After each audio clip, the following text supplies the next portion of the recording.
은혜 받으실 하나님의 말씀은 신약성경 고린도후서 4장 7절로 10절 말씀이 되겠습니다. 우리가 이 보배를 질그릇에 가졌으니 이는 심히 큰 능력은 하나님께 있고 우리에게 있지 아니함을 알게 하려 함이라. 우리가 사방으로 우겨쌈을 당하여도 쌓이지 아니하며 답답한 일을 당하여도 낙심하지 아니하며 박해를 받아도 버림받지 아니하며 거꾸로뜨림을 당하여도 망하지 아니하고 우리가 항상 예수의 죽음을 몸에 짊어짐은 예수의 생명이 또한 우리 몸에 나타나게 하려 함이라. 아멘.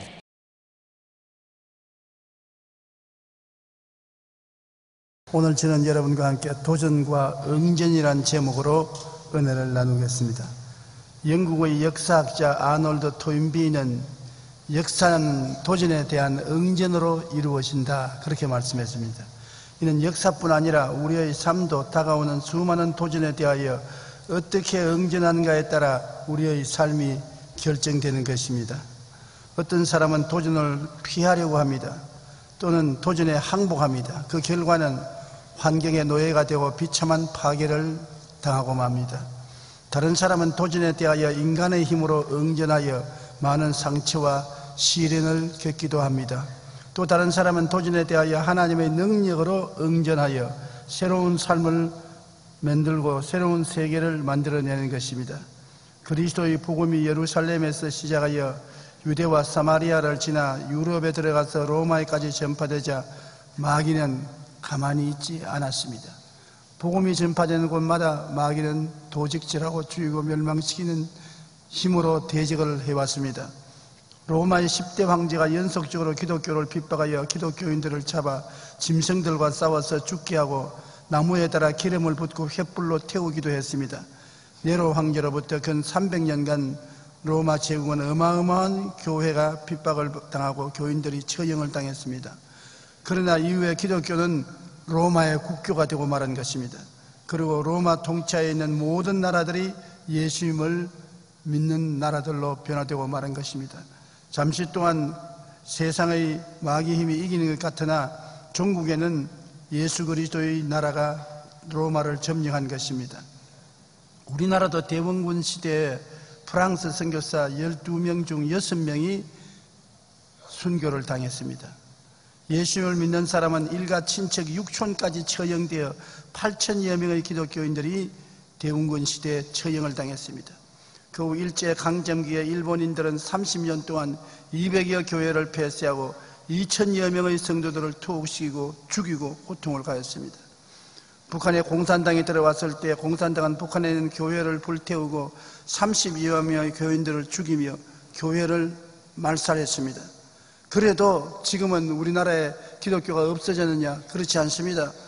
지금은 5만 교회 10만 주의 종 1200만 성도가 있고 미국 다음으로 선교사를 가장 많이 보낸 나라가 되었습니다.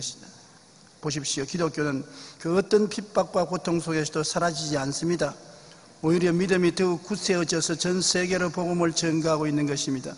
오늘날 로마가 선진국으로 발전하고 우리나라가 놀라운 경제 성장을 이룬 것은 모두 도전이 있을 때 하나님을 더욱 믿고 의지하며 응전했기 때문인 것입니다. 환경과 주위가 고통으로 휩쓸어 올 때 도전하지 않고 낙심하고 절망하고 뒤로 물러가면 패배한 것입니다. 하나님을 의지하고 믿음으로 기도로 이겨야 되는 것입니다. 로마서 8장 17절로 18절에 자녀이면 또한 상속자 곧 하나님의 상속자요 그리스도와 함께한 상속자니 우리가 그와 함께 영광을 받기 위하여 고난도 함께 받아야 될 것이니라. 생각건대 현재의 고난은 장차 우리에게 나타날 영광과 좋게 비교할 수 없도다. 여러분, 언제나 고난이 있고 난 다음에 영광이 다가오지 영광이 오고 고난이 오지는 않습니다. 그러므로 고난은 그와 동등 혹은 그 이상의 영광을 항상 뒤에 가지고 옵니다. 어떻게 그렇게 하느냐? 그건 하나님의 섭리인 것입니다. 하나님은 고난을 통하여 우리 그릇을 준비하고 영광을 예비하신 것입니다. 여러분, 우리가 하나님께 용기를 주십시오, 용기를 주십시오 기도하지 않아요? 그러면 하나님께서 옛다 용기 가져라 그렇게 하지 않습니다. 제가 용기지만 하나님께서는 용기를 달라는데 어려움을 갖다 주는 것입니다. 다윗을 보십시오. 하나님 앞에 용기를 구한 다윗에게 하나님이 무엇을 주셨습니까? 양을 치는데 곰과 사자가 와서 양 새끼를 물고 가는 것입니다. 그래서 뛰어가서 양 새끼를 빼앗는데 곰과 사자가 달라들면 한판 붙어서 뒹굴며 싸웠습니다. 곰과 사자를 쳐 죽였습니다. 그러자 마음속에 용기가 생긴 것입니다. 그냥 용기가 생긴 것이 아니라 원수와 싸워서 생긴 것입니다. 그 다음에 골리앗이 와서 이스라엘을 조롱할 때 용기를 잃어버린 사울 왕과 모든 군인들은 다 뒤로 물러갔습니다만 용기를 얻은 다윗은 어린 소년이었지만은 담대히 나갔어. 너는 칼과 창과 단창으로 나오거니와 나는 너가 무시하는 이스라엘의 하나님 만군의 야훼의 이름으로 나오너라. 그래 나가서 싸워서 이겼습니다. 용기를 가지고 도전했기 때문인 것입니다. 여러분께서 하나님 나에게 사랑을 주시옵소서, 사랑을 주시옵소서 그 기도 많이 하시죠? 사랑을 그냥 주면 좋은데 그냥 사랑이 주는 것이 아니라 미워하는 사람이 탁 나타납니다. 왜? 미워하는 사람하고 실험을 해서 그를 사랑으로 극복하면 사랑이 주어지는 것입니다. 그냥 사랑이 주어지는 것이 아니에요. 그렇기 때문에 언제나 고난이 먼저 오고 난 다음에 영광이 오지 영광이 그냥 오는 것은 아닌 것입니다. 하나님이여 은혜를 주시옵소서, 은혜를 주시옵소서 하면 은혜가 오는 것이 아니라 고통이 다가오는 것입니다. 은혜를 달라고 했는데 왜 고통을 주십니까? 고함을 치면 이 고통을 이기면 은혜가 다가오는 것입니다. 바울 선생이 내가 약할 때 강하다고 하나님 능력 달라고 하니까 바울 선생에게 가시를 주었었습니다. 그래 가시가 옮겨가기 위해서 간절히 기도하니까 하나님께서 네가 연약할 때 내가 강하다, 내 은혜가 내게 족하다. 은혜를 달랐는데 가시를 준 것은 가시 때문에 하나님께 더 기도하고 의지함으로 은혜를 받게 되는 것입니다. 그러므로 여러분 우리는 고난이 절대로 우리에게 손해가 되지 않는다는 것을 알아야 되는 것입니다. 저는 오래 전 남미 콜롬비아 집회를 갔을 때 일을 잊지 못합니다. 당시 저는 일행들과 함께 콜롬비아의 수도 보고타에 도착했는데 도착하자마자 들은 얘기는 전날 대통령 딸이 게리라에 잡혀 죽었다는 것이 들려왔으며 게리라들이 제가 오자마자 저를 생포하기로 작정을 했다는 것입니다. 그 얘기를 듣고 나니까 두 다리가 후두둑 떨리는 게 아예 호텔에 체크인하는데 이제 죽으러 왔구나 그런 생각이 제 마음에 들더라고요.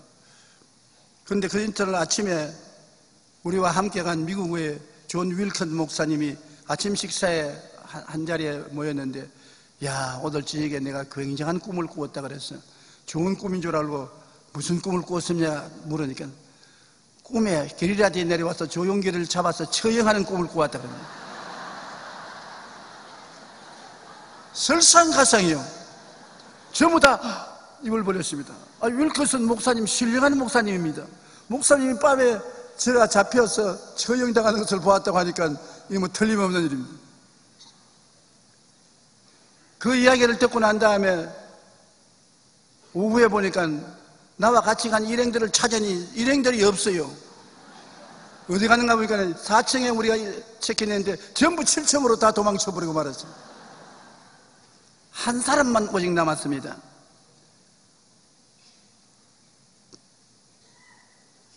박종선 목사님. 불광동 개척 때 나에게 몹시 고통을 갖다 주던 깡패 두목이었던 그 박종선 목사님이 다 게리라 피해서 도망쳤는데 그는 안 옮겨갔어요. 그래서 내가 종선아 너도 옮겨가지 왜 그랬니? 나는 목사님과 죽어도 같이 죽고 살아도 같이 살지 콜롬비아까지 와가지고서 내 혼자 살겠다고 내가 다른 데로 옮기겠습니까? 걱정 마십시오. 잡혀갈 때 나도 같이 갈 테니까. 얼마나 고맙던지. 내가 그때 이후로 그 사람이 정말 날 사랑하는 줄 내가 알아요.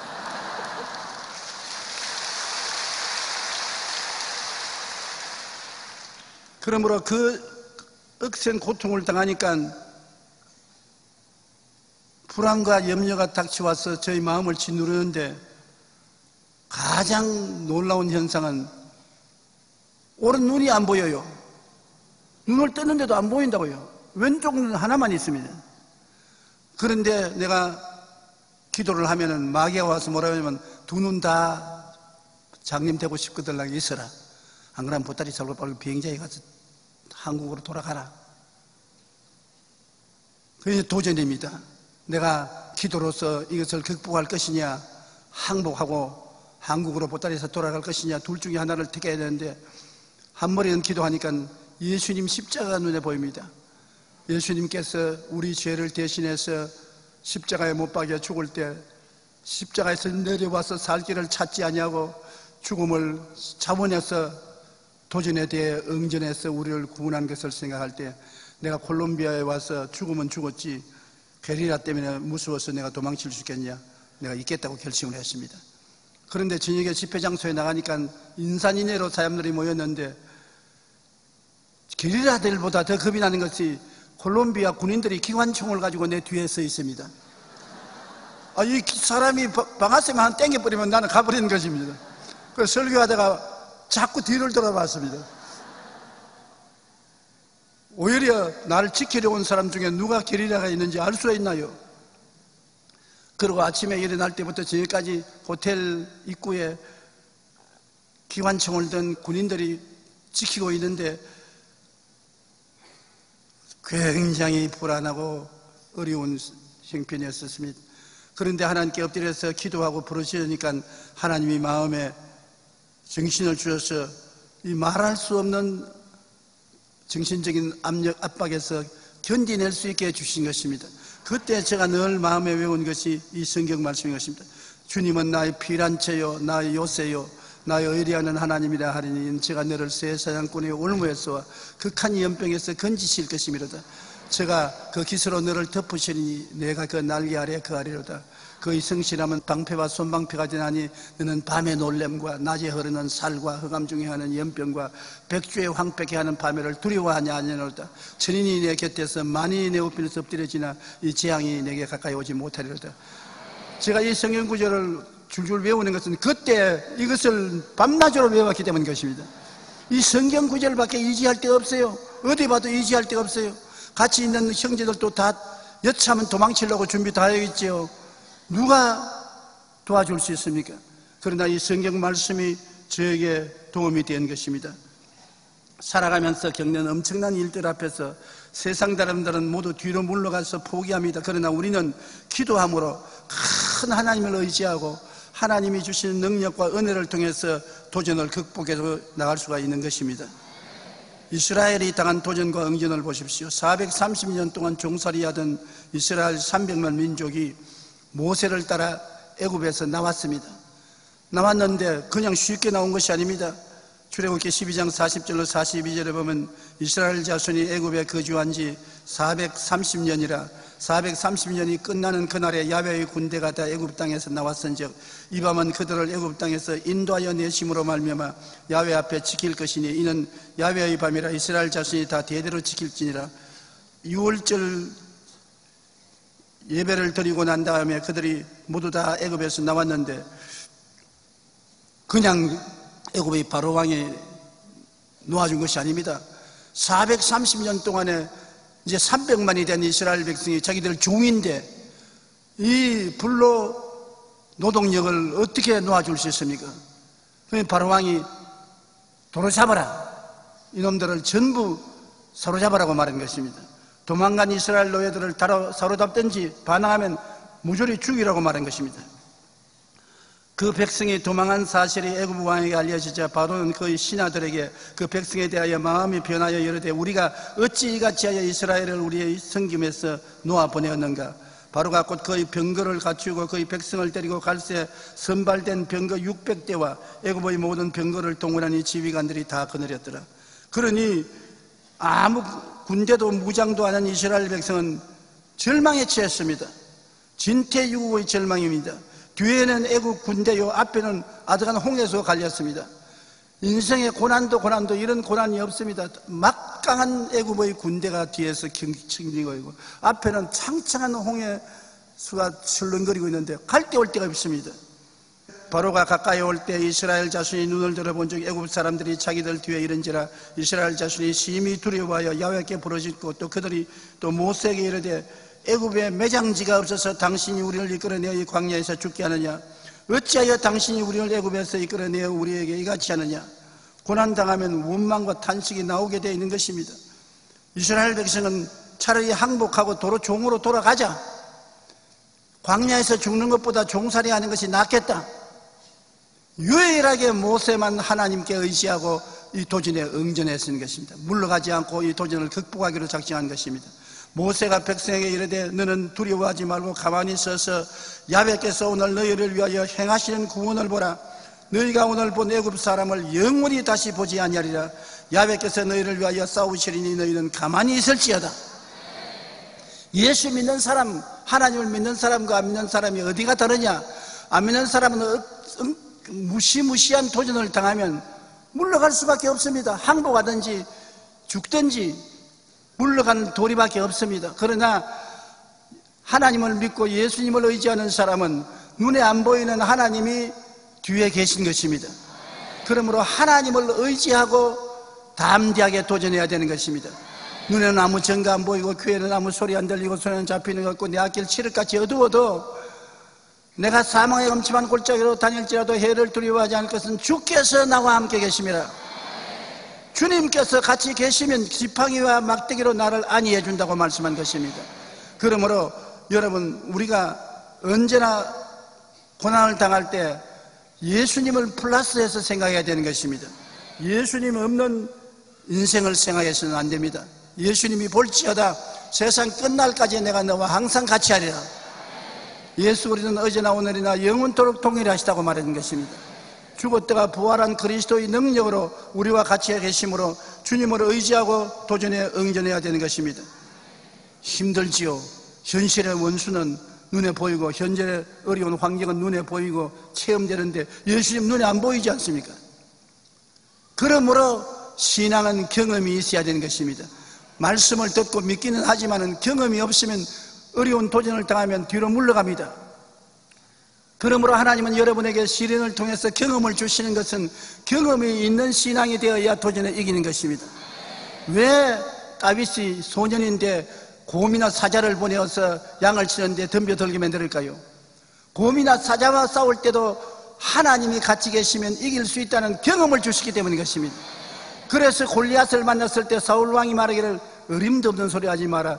저 골리앗은 어릴 때부터 대장군이요, 너는 소년 아니냐? 못 싸운다, 어림도 없다. 그럴 때 다윗이 뭐라고 했습니까? 왕이여, 내가 우리 아버지 양을 칠 때 곰이나 사자가 와서 덤벼들어 양 새끼를 물고 가면 내가 입에서 그 양 새끼를 빼앗고 덤벼들면 나하고 한판 싸워서 곰이나 사자도 때려 눕혔습니다. 곰과 사자도 내 주먹에 넘어졌거든. 저 할례 없는 블레셋 장군이야 내 손에 아침 해장거리밖에 안 됩니다. 내가 당하겠습니다. 왜? 경험이 있는 신앙이기 때문인 것입니다.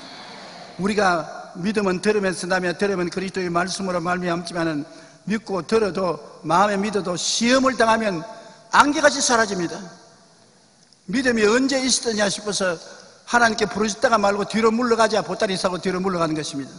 그러나 경험이 있는 신앙은 그때도 하나님이 같이 계시는데 지금 안 계실 택이 없다. 그때도 응답해 주셨는데 지금 응답 안 해 주실 택이 없다. 주께서 같이 가시면 우리가 상상할 수 없는 기적이 일어난다. 하나님이 자기를 사랑하는 자를 위해서 예배해 놓은 모든 것은 눈으로 보지 못하고 귀로도 듣지 못하고 마음으로도 생각지 못했던 것 같음이라. 우리가 상상을 초월한 일을 하나님은 예배해 놓으신 것입니다. 여러분의 내일의 일을 주님은 오늘 벌써 아시고 예배해 놓으셨기 때문에 눈에는 안 보이고 귀에 안 들리고 안 잡힐지라도 믿어야 되는 것입니다. 그러므로 경험이 얼마나 필요합니까? 모세는 하나님을 경험했습니다. 광야에 40년 동안 있으면서 하나님을 경험했기 때문에 억척같이 어려운 곳에도 하나님의 능력을 의지할 수 있었습니다. 모세가 바다 위로 손을 내밀매 야훼께서 큰 동풍이 밤새도록 바닷물을 물러가게 하시니 물이 갈라져 바다가 마른 땅이 된지라. 이스라엘 자손이 바다 가운데를 육지로 걸어가고 물은 그들의 좌우에 벽이 되었다. 이런 기적이 모세가 도전했기 때문에 일어난 것입니다. 모세가 두려워해서 항복하든지 물러가 버렸으면 기적은 사라지고 이스라엘은 구원받지 못했을 것입니다. 그러나 이 어려움에 모세는 경험의 믿음을 가지고 도전하고 믿고 기도했기 때문에 하나님이 홍해수를 갈라주신 것입니다. 그러나 그것을 믿음으로 받아들이지 아니하고 원래 자연현상으로 일어난 줄 알고 애굽 군대들이 그 뒤를 따라 들어왔습니다. 그 홍해수 갈라진 곳으로 애굽 군대들이 이스라엘 뒤를 따라 들어왔는데 그들이 한가운데 오자 물이 다시 흘러 병거들과 기병들을 덮되 그들의 뒤를 따라 바다에 들어간 바로의 군대를 다 덮으니 하나도 남지 않았더라. 믿음으로 가는 생활을 불신앙 믿음도 없는 사람이 따라왔다가는 박살이 나는 것입니다. 믿음의 힘이 우리에게 홍해수도 가르고 요단강도 가는 것이지 자연현상을 따라서 이루어진 것은 아닌 것입니다. 이스라엘 백성이 광야에 갈 때 얼마나 많은 도전이 생겼습니까? 양식이 없습니다. 뭘 먹고 사느냐? 모세에게 백성들은 또 원망했으나 모세가 기도하니 하늘에서 만나가 비와 같이 쏟아진 것입니다. 백성들이 고기를 달라고 고함을 쳤습니다. 영양실조가 되어 못 살겠다고. 그러나 그 도전에 모세는 하나님께 기도했습니다. 하나님이 메추라기를 보내어서 실컷 고기를 먹을 수가 있는 것입니다. 물이 없다고 고함을 칠 때 반석을 쳐서 샘에 대어 물이 흐르게 하고 밤에는 추워서 못 자겠다, 낮에는 더워서 못 가겠다고 아우성을 칠 때 모세가 기도하며 불기둥과 구름기둥이 나타나서 밤에는 불기둥으로 덮게 하시고 낮에는 구름기둥으로 덮어주는 것입니다. 무엇으로 도전했느냐? 모세는 경험이 있기 때문에 언제나 어려움을 당할 때 하나님께 기도로서 도전한 것입니다. 다른 것으로 도전한 것이 아닙니다. 여러분, 우리에게 어려움이 안 다가올 사람은 없습니다. 적고 큰 어려움이 우리의 생활 속에 항상 다가오지만은 기도로서 하나님께 의지하면 기도의 능력으로 도전에 응전하게 되고 하나님은 거기에 대해서 응답을 베풀어 주시는 것입니다. 야훼께서 낮에는 구름을 펴사 덮개를 삼으시고 밤에는 불로 밝히셨으며 그들이 구한즉 메추라기를 가져오시고 또 하늘 양식으로 그들을 만족케 하셨도다. 반석을 여신즉 물이 흘러나와 마른 땅에 강같이 흘렀다고 시편 105편 39절로 41절에 말하고 있는 것입니다.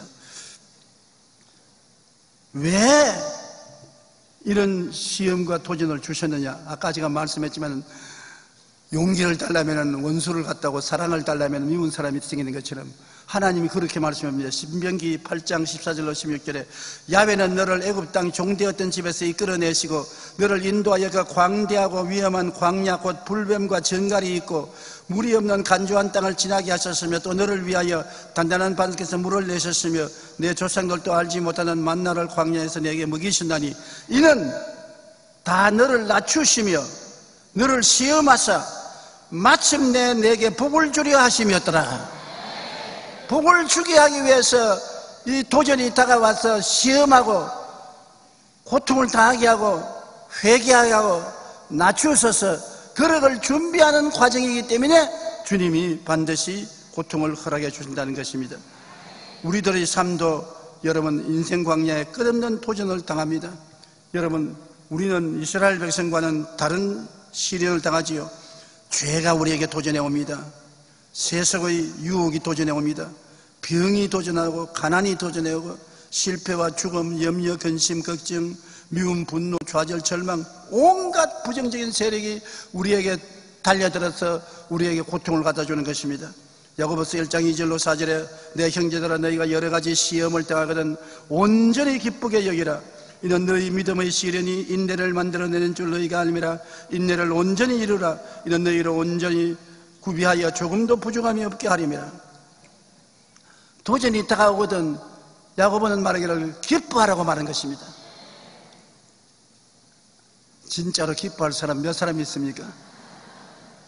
저도 수없이 많은 시련과 도전을 겪었는데 기뻐하지 않아요. 고통을 해요. 하나님께 부르짖고 옛날에 신앙이 어릴 때는 뭣도 모르고 원망을 했는데 하나님 나를 왜 버리십니까? 원망을 했는데 신앙이 좀 자라니까 이제 원망은 안 하고 고통과 시련 다가오면 그저 감사합니다. 그저 감사합니다. 바울과 실라가 감옥에 갇혔을 때 얻어맞고 피투성이가 되고 배가 굶었는데도 불구하고 밤에 기도하고 감사하고 찬양하니까 지진이 일어나서 해방되었단 말입니다.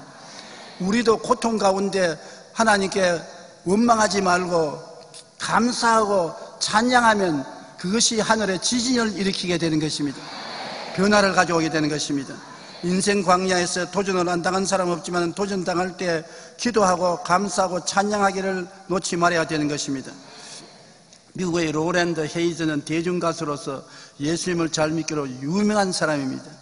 그러나 초기에는 흑인으로서 많은 어려움을 겪어야 했습니다. 그가 한 번은 독일 베를린에서 독창매를 갖게 됐는데 군용들이 많이 왔는데 이름만 보고 왔지 흑인인 줄 몰랐습니다.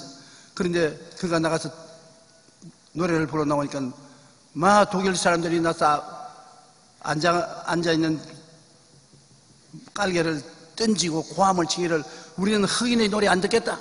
물러가라. 보따리 서고 미국으로 가라. 백인인 줄 알았는데 흑인이 왜 와서 노래 부르냐. 엄청난 충격을 받았습니다. 여러분 세상에서 인종차별을 당할 때 얼마나 고통당하겠습니까? 그는 눈물이 폭포같이 흘렀습니다. 노래를 안 부르고 돌아가려고 커튼 뒤로 돌아가니까 눈앞에 환상이 나타났습니다. 환상에 보니까 예수님이 빌라도의 뜰에 서 있는데 많은 군중들이 그를 향해서 저를 십자가에 못 박으소서 온갖 거짓말을 다 보태가지고서 참소를 하고 침을 베었고 머리는 산발이 되고 온몸은 찢어지고 그러면서도 주님은 고개를 가만히 숙이고 묵묵히 욕을 당하고 있는 모습이 환상해 보였습니다. 그러자 성령께서 말하기를 보라 주님도 저런 고통을 당했는데 너는 고통 안 당할 리가 어디 있느냐. 너도 유명하지 않았으면 고통을 안 당할 것인데 왜 유명한 가수가 됐노? 그러므로 이 고통을 겪어야 된다. 주님 알았습니다. 그러면서 울면서 그는 나갔습니다. 대중이 고함치는데 울면서 그는 노래를 불렀습니다. 그냥 불러도 감동이 오는데 감정에 의해서 울면서 부르니까 얼마나 그 음성에 호소력이 있었습니까? 일제히 조용하게 그 로랜드 헤이즈의 노래를 다 듣고 그 노래가 끝나자 저도 조금 전에 방석을 던지고 물러가라는 사람이 다 일어나서 박수를 했습니다. 임신변화 조설변이라.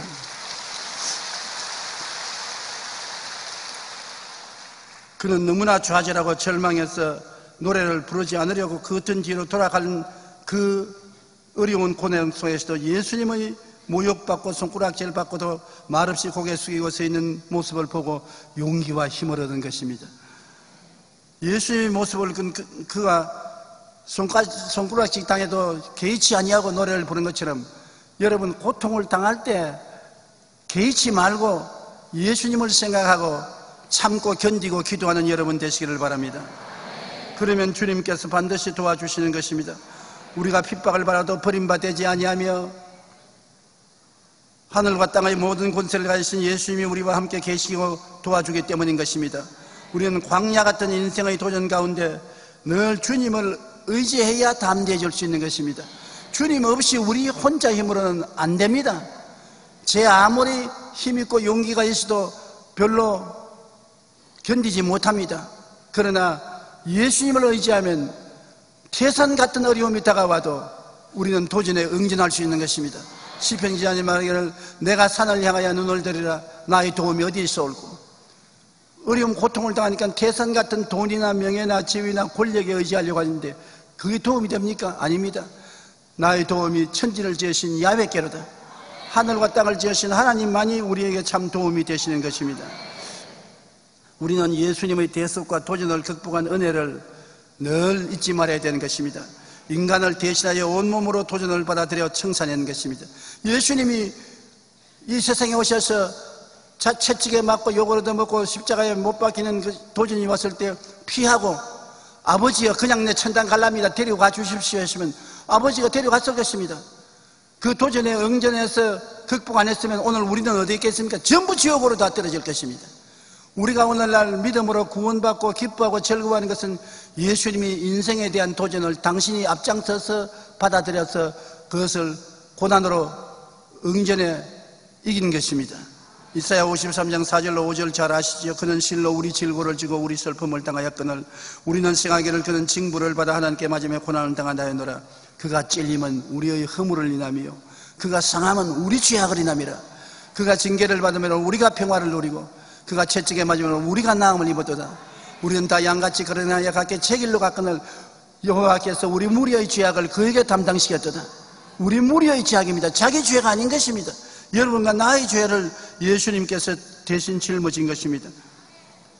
그러고 난 다음에 주님께서 십자가에서 한없는 고통을 당하고 피와 물을 다 흘리시고 난 다음에 목숨이 끊어지기 전에 내가 다 이루었다.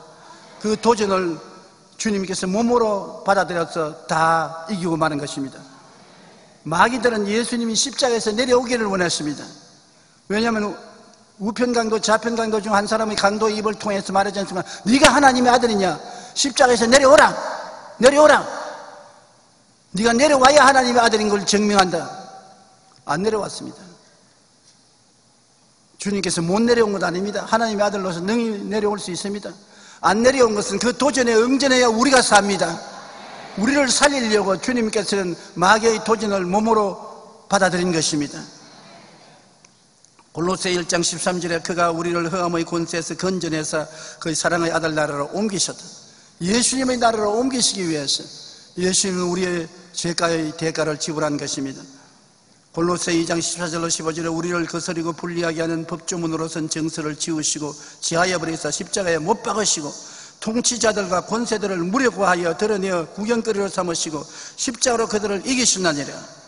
마귀 공주의 권세 잡은 마귀 통치자들, 마귀 권세자들의 힘을 무력화해 주시고 온 우주에서 구경거리로 삼았습니다.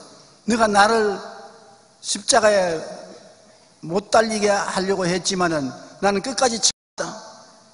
너희들 생각에는 내가 십자가에서 중간에 그만두고 포기할 줄 알았는데 나는 끝까지 참았다. 그러므로 이제는 내 고통의 대가로 모든 나를 믿는 백성은 내 것이다. 내가 값을 주고 샀다. 구원의 은총이 우리에게 값없이 주어지게 된 것은 주님이 고통을 받아들여서 도전에 응전했기 때문인 것입니다. 예수님의 죽음을 몸에 걸머져서 우리도 예수님 따라 모든 다가오는 도전을 극복해야 되는 것입니다. 성경은 말하기를 우리가 항상 예수의 죽음을 몸에 짊어지라. 예수님 십자가 내 십자가로 걸머지라. 그러면 예수님의 부활의 생명도 내 부활 생명이 된다. 따라 말씀해서 예수 죽음 내 죽음, 예수 부활 내 부활. 항상 그것을 잊지 말라는 것입니다. 나는 예수님과 동떨어진 것이 아니라 예수 죽음은 바로 내 죽음이고 예수 부활은 내 부활이다. 날 위해서 죽고 날 위해서 부활했기 때문에 예수님을 통해서 내가 죽고 내가 부활한 것과 꼭 같다는 것입니다. 고린도후서 4장 7절로 10절에 우리가 이 보배를 질그릇에 가졌으니 이는 심히 큰 능력이 하나님께 있고 우리에게 있지 아니함을 알게 하려 하심이라. 우리가 사방으로 우겨쌈을 당하여도 쌓이지 아니하고 답답한 일을 당하여도 낙심하지 아니하고 박해를 받아도 버림받지 아니하고 끄꾸림을 당하여도 망하지 아니하고 항상 예수의 죽음을 몸에 짊어지면 예수의 생명이 또한 우리 몸에 나타나게 하려 함이라. 우리가 예수님이 당한 죽음을 우리 죽음으로 받아들이고 의지하면 우리에게 답답한 일이 다가오고 환난이 다가오고 핍박이 다가오고 우리를 넘어뜨리는 역사가 다가와도 이기는 것은 예수 이김 내 이김, 예수 부활 내 부활이 되어서 예수의 승리가 나를 통하여 모든 도전에 대해 응전을 하고 극복하게 만들어준다는 것입니다. 그러므로 예수님이 이미 다 이겨놓았기 때문에 우리가 믿음으로 기도하고 의지하면 주님께서 우리 속에서 지극히 크신 능력으로 나타나셔서 기도를 통하여 원수를 극복하고 우리에게 승리를 갖다 주겠다고 말씀하신 것입니다. 우리는 우리의 생활 속에 예수님을 의지하면 성령님이 항상 우리를 도와주시는 것입니다. 우리를 고아와 같이 버려놓지 아니하고 주님이 성령을 보내주신 것입니다. 로마서 8장 26절에 성령도 우리 연약함을 도우시다니 우리가 마땅히 기도할 바를 알지 못하나 오직 성령이 말할 수 없는 탄식으로 우리를 위하여 친히 간구하시느니라. 성령은 우리를 돕는 자인 것입니다. 오늘 또 성령은 우리를 돕기 위해서 이 자리에 와 계신 것입니다.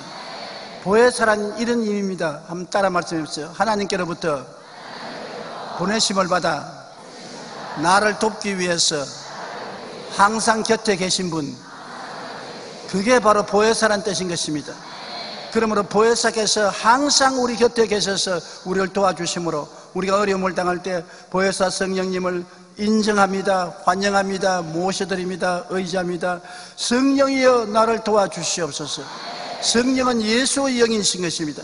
십자가에서 예수님을 이기신 성령은 그 이긴 승리를 가지고 여러분 속에 능력으로 나타나서 사방으로 우겨 삶을 당해도 쌓이지 않도록 만들어주시고, 답답한 일을 당해도 낙심하지 않게 만들어주시고, 핍박을 받아도 버림받지 않게 만들어주시고, 거꾸로 때림을 당해도 망하지 않게 만들어주십니다. 바로 생명의 성령의 법이 우리 속에 들어와서 죄와 사망의 법을 이겨주시는 것입니다. 그리고 말씀이 힘이 되는 것입니다.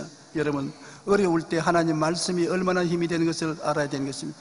나는 그것을 콜롬비아에서 절실히 느꼈습니다. 게릴라들이 언제 나를 잡아갈지 모르고 헌병들이 기관총을 들고 호텔 문 밖에 서 있고, 이런 상황 속에서 의지할 곳 하나님 말씀밖에 없었습니다. 하나님 말씀 안에서 나와 같이 계신 것을 알았기 때문에 하나님은 나의 피난처요 나의 요새요 나의 의리하는 하나님이라느니 제가 너를 새 사냥꾼의 올무에서와 극한 연병에서 거치실 것입니다. 이 말만 해도 마음이 아주 위로가 돼요. 새 사냥꾼이 나를 지금 새 잡듯이 잡으려고 하는데 새 사냥꾼의 올무에서와 극한 연병에서 너를 건지실 것이라. 주님을 의지하고 얼마나 고맙고, 그 다음에 너는 밤의 놀램과 내 모르는 사이에 다가오는 원수들에 대해서 보호해 주시는 밤의 놀램과 낮에 살과 계획적으로 쏘는 쌀과 흑암종에 하는 연병과 우리를 약하게 하는 병과 백주의 황폐에 하는 자연재앙에서 보호해 주시겠다는 것입니다. 이 말씀이 힘이 되는 것입니다. 시편 119편 49절로 50절에 보면 주의 종에게 하신 말씀을 기억하소서. 주께서 내게 소망을 가지게 하셨나이다. 이 말씀은 나의 고난 중의 위로라. 주의 말씀이 나를 살려주셨기 때문이다. 주의 말씀은 고난 중에 위로가 되고 주의 말씀이 살려주시는 것입니다. 그러므로 이 말씀이 얼마나 귀한지요. 항상 곁에 두고 항상 읽고 항상 묵상하고 항상 감사하고 계십시오. 좋을 때는 말씀이 별로 필요 없는 것 같지만 고난당할 때는 말씀밖에 의지할 데가 없습니다. 말씀밖에 나를 안 버리고 끝까지 같이 있는 것이 없다는 것을 알아야 되는 것입니다. 로마서 8장 31절로 39절 우리 다 같이 소리내어 읽어보십시다. 그런즉 이 일에 대하여 우리가 무슨 말하리요? 만일 하나님이 우리를 위하시면 누가 우리를 대적하리요? 자기 아들을 아끼지 아니하시고 우리 모든 사람을 위하여 내어주시니가 어찌 그 아들과 함께 모든 것을 우리에게 주시지 아니하겠느냐? 누가 능히 하나님의 택하신 자들을 고발하리요? 의롭다 하시는 하나님이시니 누가 정죄하리요? 죽으실 뿐 아니라 다시 살아나시는 그리스도 예수시니 그는 하나님 우편에 계신 자요 우리를 위하여 간구하시는 자시니라.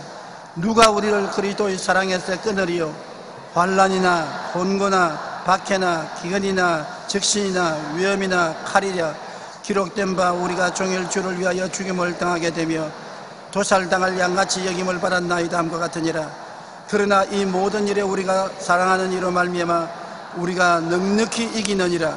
내가 확신하노니 사망이나 생명이나 천사들이나 권세자들이나 현재일이나 장래일이나 능력이나 높음이나 깊음이나 다른 어떤 피조물이라도 우리를 우리 주 그리스도 예수 안에 있는 하나님의 사랑에서 끊을 수 없으리라. 하나님의 사랑이 얼마나 큽니까? 이게 도무지 상상을 초월합니다. 이렇게 위대한 문학 작품이 어디 있으며 문학 시가 어디 있는 것입니까? 하나님께서 우리를 사랑한다는 표현이 이토록 짙은 표현은 있을 수가 없습니다. 여러분은 정말 사랑받고 있습니다. 하나님은 여러분을 사랑하고 있습니다. 온 세상 날벼락도 하나님은 안 버린다는 증거가 예수님을 우리를 위해서 희생시킨 것입니다. 그러므로 하나님을 바라보고 하나님을 의지하고 살든지 죽든지 흥하든지 망하든지 성하든지 쇠하든지 주님만 따라가는 여러분 되시기를 주의 이름으로 축원합니다.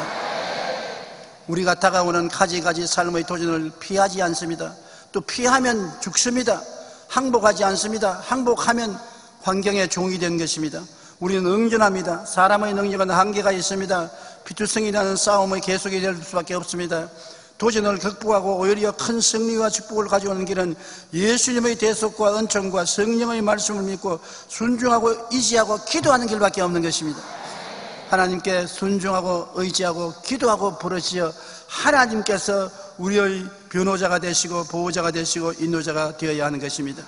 우리 인간의 힘과 능으로는 할 수 없다는 것을 알고 믿음으로 주를 찾는 여러분 되시기를 주의 이름으로 축복합니다. 우리 한번 기도하십시다. 하나님 아버지요, 우리는 이 세상에 사는 동안에 수많은 개인, 가정, 생활, 자녀, 사업, 환경에 도전을 당합니다. 도전에 응전하지 못하면 파탄과 절망을 가져옵니다. 그러나 예수님이 계시고 십자가의 보혈의 은혜가 있고 말씀이 있고 성령이 계심으로 우리는 도전에서 응전하여 새로운 역사를 창조할 수 있습니다. 새로운 삶이 응전을 통해서 나타난 것을 믿고 아버지 다윗과 같이 담대하게 믿음을 살려서 골리앗을 대적하는 우리들이 되게 도와주시옵소서. 예수님 이름으로 기도드립니다. 아멘.